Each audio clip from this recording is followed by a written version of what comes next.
Hello everyone, how is everybody? Welcome back to my channel. Samantha here yet again for another fun, hopefully, video. Just to let you know that Glory is doing much better. I so appreciate everybody's lovely, warm and very loving comments about my little doggy. I'll pop a little video up at the end to show you guys just how he's doing. So thank you for that very much. Now then, so we're bead freaks, aren't we? I don't know about you, but I have so many beads. And do you guys put them in colour collections? My daughter did this for me, actually. She loves to sort things and, you know, put things in colour order and that kind of thing. So I've got all sorts of silver and whites and greens and golds, and I've got so many of these boxes hanging around. So bead soup, they call it, don't they? What do we do with them? Apart from sit and look at them like Gollum with the Lord of the Rings ring, my precious. I just sort of sit and look and think how pretty they are, especially these sparkly ones. What can we do with them? So I quite often in the past have made a really long, I think they call them boho style necklaces, because it's a really good way of using up all of your bead soup beads. And I've just dug out a few. I've made these quite a lot for friends and for sale at school fairs and things like that. So today I thought we'd make a really simple knotted necklace, which you can use as bracelets as well, because I put buttons on mine. Obviously you can use them for all sorts of different things with different thicknesses of cord.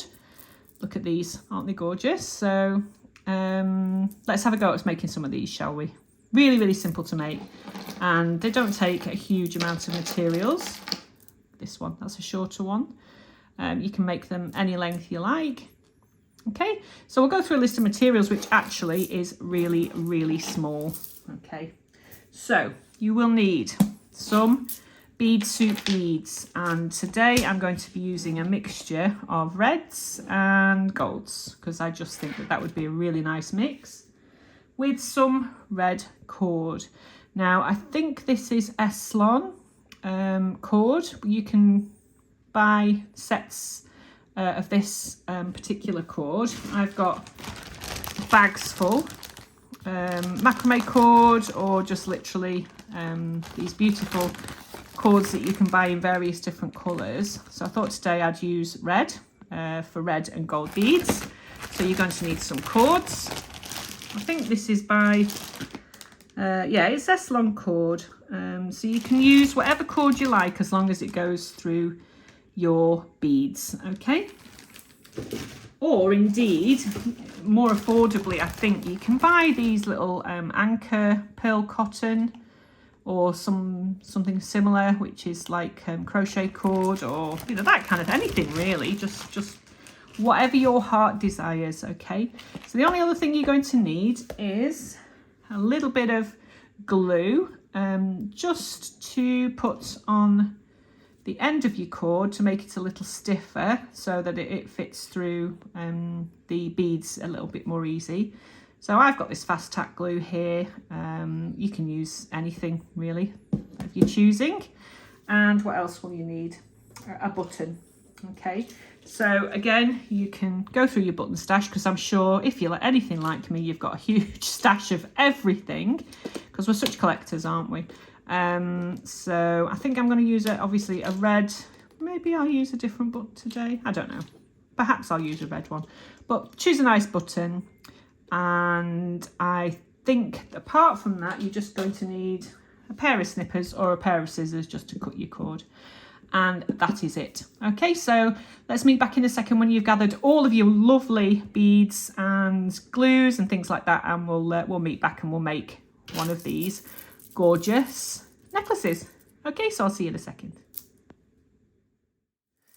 Okay, so we're back. Have you got all your materials ready? Let's go for it. So my best advice, if you want to make a long necklace like this, I'm 5 foot, nearly 5'10", and I use 2 wingspans of cord. So basically I hold the cord in one hand and stretch my arms out and measure from one hand to the other, and then I double it. Okay, so if you're wanting to make a longer piece, it's 2 wingspans.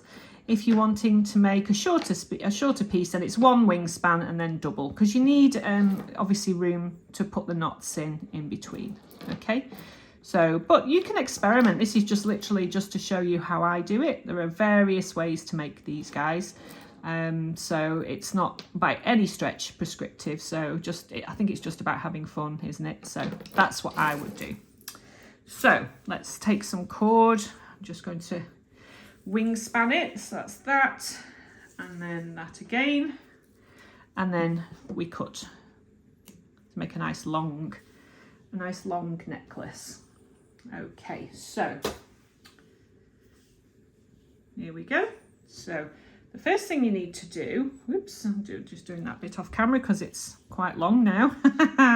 The first thing you need to do is to find the center of your long cord here. Okay, so you double your cord up and find the ends, and then you work your way right down to the other end,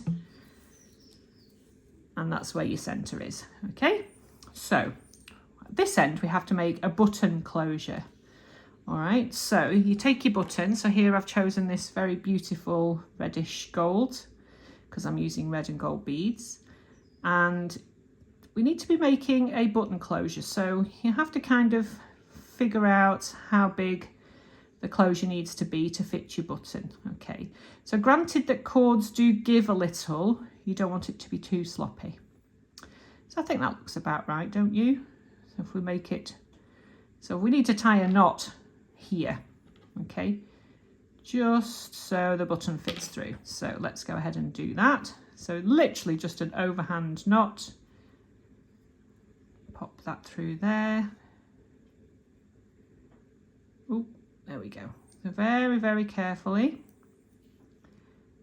as you're making your knot, just keep double checking that it still fits over, and that does, and then just pull it tight.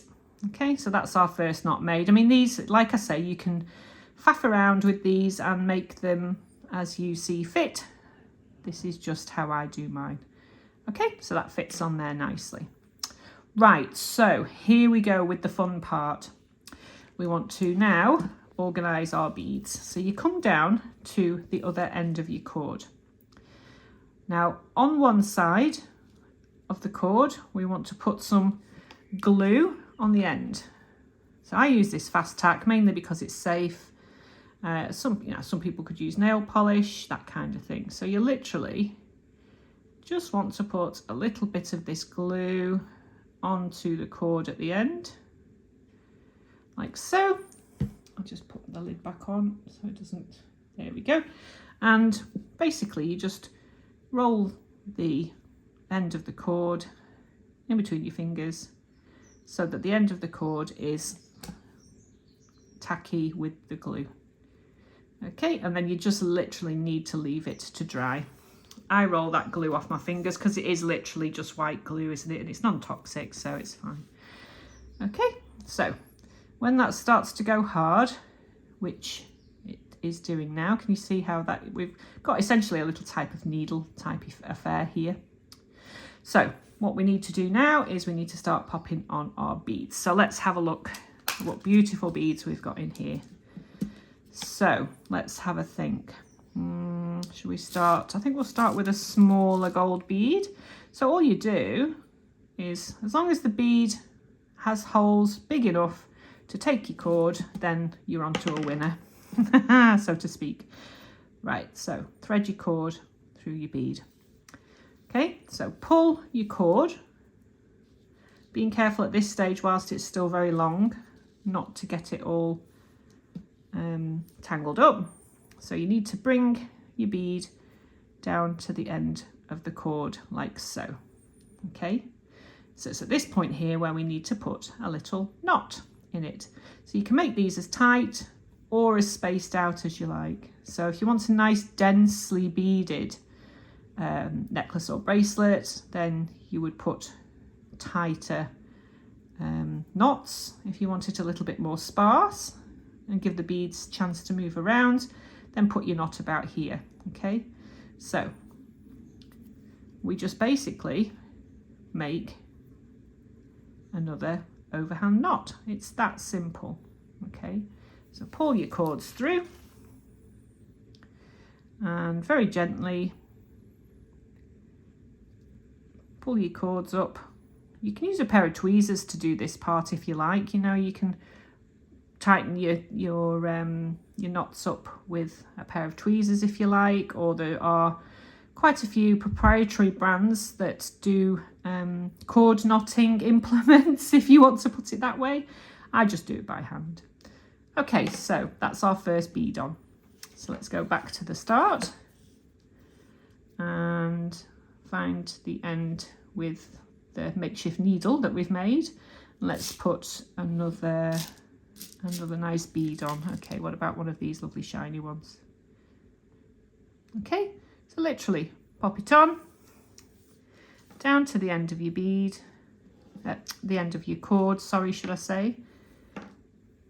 This kind of cord's pretty good actually, because it's nylon cord. I think it doesn't knot up very easily. So okay, so here's our next one. So again, we literally put a knot in it like so, just an overhand knot, pull our cord through, and we move the knot carefully down to the end. This is where your pair of tweezers would come in handy if you should want to use them. Okay, so there's our second bead attached. Okay, so all you do basically is you continue to go all along the piece. Let's get some red beads on here now. Let's have a look.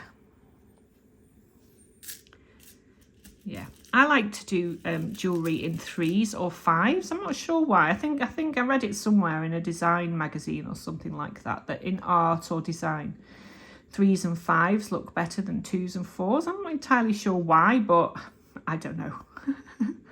So we'll put these 3 little red beads on here, all the way down to the end. So it's just really now about deciding where you want your beads to be, isn't it? So there we go. So 3 more beads, little red ones this time, and literally an overhand knot, always on the left side of the bead, just so you're not knotting it, you know, over the top. And let's move this down. I think I might grab my tweezers just to show you. Okay, so there we are.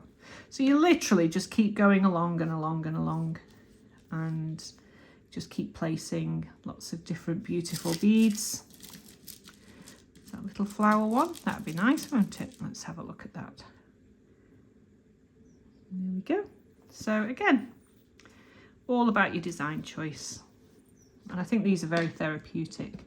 Certainly at the moment, whilst I've been nursing a poorly dog, who's much better now. He's on the sofa next to me in my conservatory, whilst I'm just faffing around with more beads and some cord and wire and that kind of thing. And I think these particular pieces are quite therapeutic, just because it's kind of mindless. And you can just, I don't know, think about what you're going to make for dinner or, you know, ironing school uniforms, those kind of things, for me anyway, that kind of thing. So just have fun with them. Let's have a look what we've got here. Ooh, should we have one of these beautiful sparkly red beads?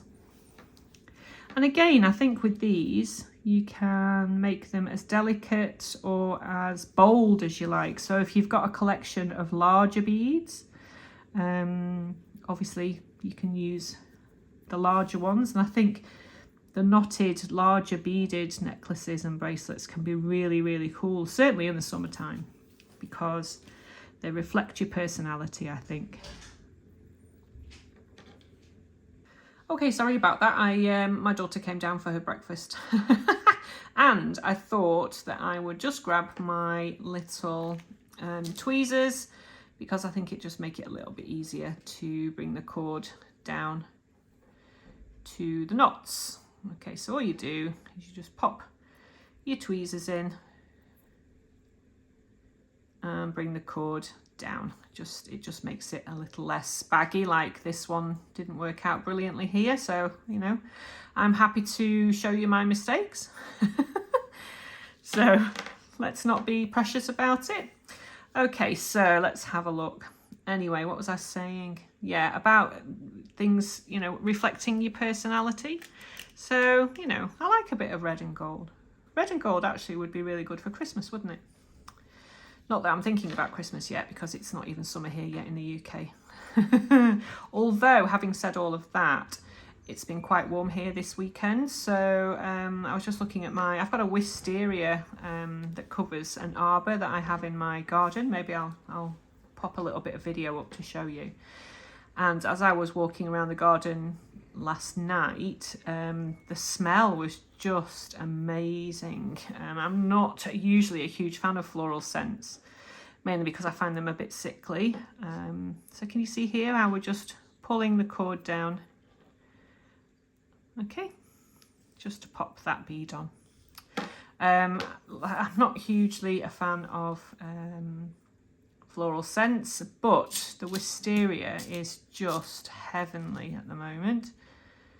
Okay, so let's pop a gold bead on, bring it down. So I'm not much of a gardener actually, guys. I do like a nice garden, but I'm not a massive garden fan. I don't really like gardening. So one of the jobs that my husband and I have to do very shortly is to trim the wisteria slightly. So I need to sort of use Professor Google and find out where, you know, when's a good time for us to do that. If you know, stick it in the comments for me. Let me know what you think. Okay, so as you can see, all we're doing is we are literally popping little beads on as we go further down, and that's all you have to do. Literally just thread all your beads on and knot them in between. And I think we'll take a break now. I will come back to you when I finish this, and we will look at how to put the button on the end. Okay, so I'll see you in a few, and have fun, and we'll meet back in a few minutes. Okay, so we're back. How did you get along? I hope you had a lot of fun making these gorgeous, gorgeous corded necklaces or bracelets. This is what I've done with mine. So I've put all sorts of different types of cute gold and red beads. I just think it looks really, really cute. So you can put little flat ones in, these lovely sparkly ones, faux pearls, anything you've got in your bead soup. Hope you had a lot of fun. I've chosen to do mine quite close together, so it's quite a dense necklace. So I'm just going to put the last little bead on, which is one of these little guys here. There we go. Oops. So I'll just pop that one on, and as you can see, we need to leave around, I don't know, how many inches is that? 1, 2, 3, 4, about 5, 6 inches, something like that at the end, just so we've got space to put the button on. Okay, so we'll just knot this final bead on. So I use my tweezers here just to bring the knotting cord down. Okay, so that's the last one. So hopefully you've had fun doing that. So let's put our button on. Now obviously buttons come in different styles. This one here I think is called a shank button, where it's got its little closure, its little sort of hole underneath, and obviously you've got buttons with 2 or 4 holes at the top. So all I do, really very simply, is to take my cord, pop it through like so, and bring it down to about an inch away from the bead, okay, because we need to knot this guy into place with a couple of knots. So essentially leave about so much, and we need to knot just a simple, I think they call it a surgeon's knot, which is like two double knots. Okay, so that's there. Pull it tight, and then another one, but go through twice. Hope that you're picking this up on the camera and I'm not, my massive hands aren't interfering. So we bring this down, this knot down, and secure it at the button side. Now, a lot of people use glue to seal this. I will probably use my thread zapper. I know you guys know what a thread zapper is. Just because it's nylon thread and it'll secure that cord in place. Okay, so for now I'm just going to snip it. Okay, so I'll snip it around here and then use my thread zapper, or indeed a bit of glue. Okay, so that is your corded necklace made. How gorgeous is that? So the closure with the button. There we go, so I'll pop that through there. Okay, so there you go. So even that looks like it could be part, you know, it's part of the piece itself. So I hope you had lots of fun making your necklace or your bracelet. You can wind this around your wrist a few times to make that sort of boho look if that's what you like. Go ahead and make loads of these guys. Use up all your beads from your bead soup like I have done here.